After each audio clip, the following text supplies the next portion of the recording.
Hello everyone, welcome back to my channel Bongstar Diya. তো আমি জানুয়ারি মাসের 31 তারিখে গিয়েছিলাম দীঘায়। তো সেখানকারই কিছু ক্লিপ তোমাদের সাথে শেয়ার করব। দীঘায় যাওয়ার বাসটা যেহেতু শান্তিপুর থেকে ছাড়ছিল, সেই জন্য আমি সকাল সকাল ট্রেন ধরে চলে গেছিলাম শান্তিপুরে।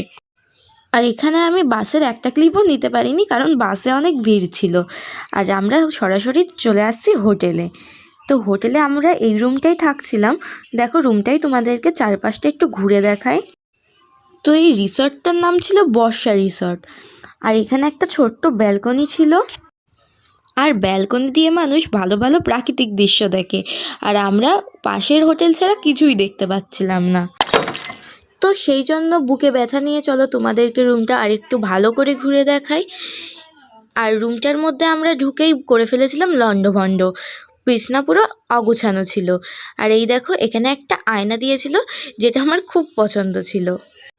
তো হোটেলের প্রসঙ্গ ছেড়ে এবার আসি চলো জায়গাটার প্রসঙ্গে। তো আমরা এসেছিলাম ওল্ড দীঘায়। আর আজকের ভিডিওতে আমি তোমাদের এই ওল্ড দীঘার সব ক্লিপগুলোই দেখাবো। আর বাকি ক্লিপগুলো তোমরা আমার নেক্সট পার্টের জন্য অপেক্ষা করো, সেই পার্টে তোমরা বাকি ক্লিপগুলো দেখতে পাবা। তো রুমে অনেকক্ষণ কাটানোর পরে আমরা এসে গেছিলাম দীঘার পাড়ে। আর আমি এই দীঘায় এসেছিলাম আমি আমার কিউট মাসির সঙ্গে। তো অনেক কথাই বলে ফেলেছি, এবার তোমরা ভিডিওটা উপভোগ করো।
ওর খিদে পেয়েছে।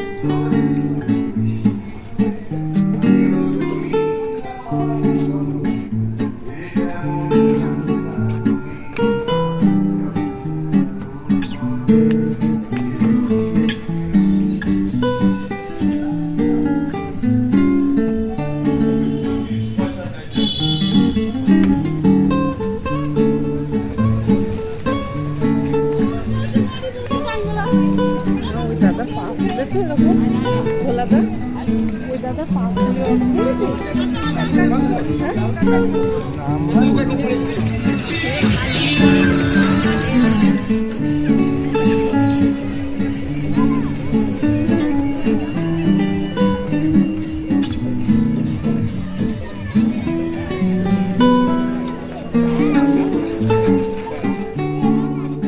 ছবি তুলতেই হবে।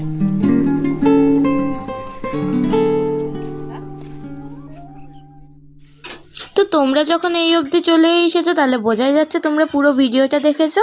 তো ভিডিওটা কেমন লাগলো অবশ্যই কমেন্ট করে জানিও। ভালো লাগলে লাইক করো, সাবস্ক্রাইব করো। আর তোমরা নেক্সট পার্টের জন্য অবশ্যই অপেক্ষা করো। নেক্সট পার্ট খুব তাড়াতাড়ি আপলোড হবে। তো দেখা হচ্ছে পরের ভিডিওতে। বাই। Sorry, it's DJ.